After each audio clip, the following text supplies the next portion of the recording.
अस्सलाम वालेकुम नाज़रीन मुहतरम, आज की इस वीडियो में हम आपको बताएंगे कि कैसे सऊदी अरब से तुर्की हुकूमत यानी खिलाफत उस्मानिया का खात्मा करवाया गया। इससे पूरे खित्ते में क्या तब्दीलियां रोनुमा हुई और तुर्की को किन पाबंदियों का सामना करना पड़ा। इससे पहले आपसे गुजारिश है कि इंटरेस्टिंग और इन्फॉर्मेटिव वीडियोस के लिए हमारा चैनल जरूर सब्सक्राइब कर दें। नाज़रीन, अरब शरीफ में 1922 तक तुर्की की हुकूमत थी, जिसे खिलाफत उस्मानिया के नाम से जाना जाता है। 1922 से पहले सऊदी अरब का नाम सऊदी अरब की बजाय हिजाज मुकद्दस हुआ करता था। खिलाफत उस्मानिया दुनिया के 3 बड़े-ए-आज़मों पर 623 साल तक कायम रही। खिलाफत उस्मानिया इस वक्त की सुपर पावर थी और नीटो की तरह थी, यानी जब भी दुनिया में मुसलमानों पर जुल्म सितम होता तो तुर्की हुकूमत इसका मुंह तोड़ जवाब देती। इस वक्त अमेरिका, बरतानिया, यूरोपी, नसरानी और यहूदियों को अगर सबसे ज्यादा खौफ था तो वो खिलाफत उस्मानिया का था। अमेरिका और यूरोप जैसों को मालूम था कि जब तक खिलाफत उस्मानिया है हम मुसलमानों का कुछ भी नहीं बिगाड़ सकते। लिहाजा अमेरिका और यूरोप ने खिलाफत उस्मानिया को खत्म करने की साजिशें शुरू कर दी। 19वीं सदी यानी सन 1800 से सन 1900 के दरमियान सल्तनत उस्मानिया और रूस के दरमियान बहुत सी जंगें भी हुई। चूँकि मक्का और मदीना मुसलमानों के नज़दीक काबिल एहतराम है, इसलिए इस्लाम दुश्मनों ने सबसे पहला फितना वहीं से शुरू करवाया। अमेरिका और यूरोप ने सबसे पहले एक शख्स को खड़ा किया जो क्रिश्चियन था, ऐसी अरबी ज़बान बोलता था कि किसी को इस पर शक तक नहीं आया, और इसने अरब के लोगों को खिलाफत उस्मानिया के खिलाफ ये कहकर गुमराह करने की नाकाम कोशिश की कि तुम अरबी हो और ये तुर्की अजमी है, हम अजमी की हुकूमत को कैसे बर्दाश्त कर सकते हैं। पर लोगों ने इसकी एक ना मानी। ये शख्स लॉरेंस ऑफ अरेबिया के नाम से मशहूर हुआ। फिर अमेरिका ने एक शख्स को खड़ा किया जिसका नाम अब्दुल वहाब नजदी था, और इसको इस हुकूमत को खत्म करने की जिम्मेदारी दी गई।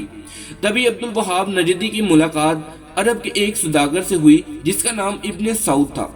इसने इब्ने सऊद को अरब का हुक्मरान बनाने का लालच दिया। फिर इब्ने सऊद ने मक्का, मदीना और ताइफ में तुर्की के खिलाफ जंग शुरू कर दी। यहूदियों और नसरानियों ने इसको फौज खड़ी करने में भरपूर मदद की। मक्का, मदीना और ताइफ के लाखों मुसलमान इब्ने सऊद की डाकू फौज के हाथों शहीद हुए। जब तुर्की ने देखा कि इब्ने सऊद हमें अरब से निकालने और खुद अरब पर हुकूमत करने के लिए मक्का, मदीना और ताइफ के बेकसूर मुसलमानों को शहीद करवा रहा है, तब तुर्की ने आलमी तौर पर यह ऐलान कर दिया कि हम इस पाक सरजमीन पर कत्लो गारत पसंद नहीं करते। लिहाजा इस वजह से खिलाफत उस्मानिया को खत्म कर दिया गया और तुर्की पर बहुत ज्यादा तजारती और इलाकाई पाबंदियां भी लग गईं, यानी तुर्की को महदूद कर दिया गया, जिसकी वजह से 40 नए ममालिक वजूद में आए। और नाज़रीन मोहतरम, फिर अरब के मुसलमानों का जवाल शुरू हुआ। हिजाज मुकद्दस का नाम 1400 साल की तारीख में पहली बार बदला गया। इब्ने सऊद ने हिजाज मुकद्दस का नाम अपने नाम पर सऊदी अरब रख दिया, और इस फितने का जिक्र अहादीस में भी मिलता है। और इसी वजह से सरकारे दो आलम सल्लल्लाहु अलैहि वसल्लम ने सऊदी अरब के शहर नजद के बारे में कभी भी दुआ नहीं फरमाई थी। इस नजद में अब्दुल वहाब नजदी पैदा हुआ, जिससे अंग्रेजों ने एक नए मजहब की बुनियाद डलवाई, और यही शहर मसीलमा कज़ाब का जाए पैदाश भी था। लेकिन दुनिया भर के मुसलमानों की आंखों में धूल झोंकने के लिए अंग्रेजों ने इस नजद शहर का नाम भी तब्दील करके रियाद रख दिया, जो आजकल सऊदी अरब का दारुल हुकूमत है। नाज़रीन, हरम शरीफ के जिन दरवाज़ों के नाम सहाबा और अहले बैत के नाम पर थे, इनका नाम आले सऊद के नाम पर रखा गया है। अंग्रेजों ने अपनी इस साजिश की कामयाबी पर 1962 में लॉरेंस ऑफ अरेबिया के नाम से फिल्म भी बनवाई। दोस्तों, इस तरीके से यहूदो नसारा को अरब में आने की इजाज़त मिल गई। जिस दिन इब्ने सऊद अरब का बादशाह बना तो इस दिन एक जश्न का एहतमाम किया गया। इस जश्न में अमेरिका और बरतानिया और दूसरे मुल्कों के प्राइम मिनिस्टर इब्ने सऊद को मुबारकबाद देने पहुंच गए।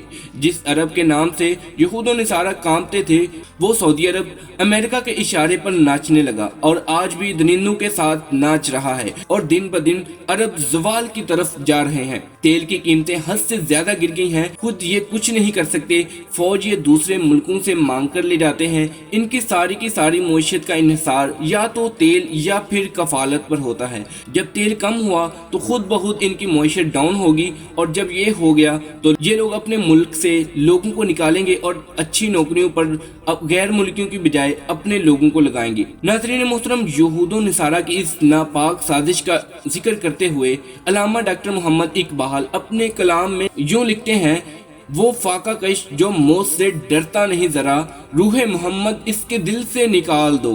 فکر عرب کو دے کر فرنگی تخیلات، اسلام کو حجاز اور یمن سے نکال دو۔ ناظرین، ترکی کا ارطغرل سیریز بنانے کا مقصد کیا ہے، اور جب معاہدہ اپنے آخری ایام میں ہے تب ہی کیوں یہ ڈرامہ بنایا گیا، اور اچانک پاکستان میں اس ڈرامے کو نیشنل ٹی وی PTV پر ہی کیوں نشر کیا گیا؟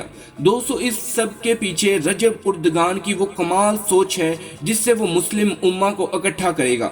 اس ڈرامے کے ذریعے لوگوں کو تصویر کا دوسرا رخ دکھایا جا رہا ہے، کیسے خلافت عثمانیہ کے خلاف سازشیں ہوئیں، اور اب جب دوبارہ ترکی خلافت قائم کرنے کی کوشش کرے گا تو اس سے مسلمانوں کی حمایت حاصل ہوگی۔ سن 2023 تک لوزان کے معاہدے کی میعاد ختم ہونے سے عالمی سیاسی اور حکمت عملی میں عجیب و غریب تبدیلیاں رونما ہونے جا رہی ہیں۔ عربوں کی گرتی ہوئی معیشت اور ترکی کی بڑھتی ہوئی مقبولیت اس بات کی گواہی دیتی ہے کہ انشاءاللہ ترکی سلطنت عثمانیہ کو دوبارہ زندہ کرے گا۔ اس خطے کا سیاسی اور اقتصادی نقشہ بدلے گا۔ ترکی اپنی صحت طاقت کا استعمال کرتے ہوئے اور اس کے ذریعے علاقائی تسلط پیدا کر کے اپنا لوہا منوائے گا۔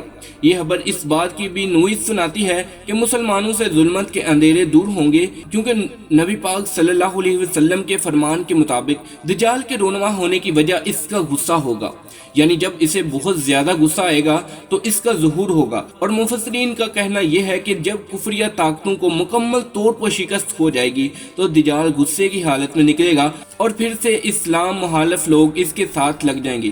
ناظرین محترم، یہ حدیث واضح کرتی ہے کہ مسلمانوں کا عروج ہوگا تو ہی یہ دنیا قیامت کی طرف بڑھے گی۔ کچھ لوگ یہ بات کرتے ہوئے بھی نظر آتے ہیں کہ کرونا وائرس کی وجہ سے دنیا کی معیشت کو تباہ کیا جا رہا ہے اور اسرائیل کو سپر پاور بنایا جائے گا، کیونکہ جب تک اسرائیل سپر پاور نہیں بنتا تب تک دجال نہیں آئے گا۔ حالانکہ حقیقت سے اس کا کوئی تعلق نہیں، کیونکہ دجال تب تک نکل ہی نہیں سکتا جب تک مسلمانوں کا عروج شروع نہ ہو جائے، اور اس کے بارے میں ہم اگلی ویڈیو میں تفصیل سے بات کریں گے۔ دعا ہے کہ اللہ تعالیٰ مسلمانوں کو فتح نصیب فرمائے اور تمام فتنوں سے محفوظ فرما کر پھر سے خلافت کی دولت عطا فرمائے، اور ہمیں ماضی کے تلخ حقائق کو سمجھنے کی عقل بھی عطا فرمائے۔ آمین۔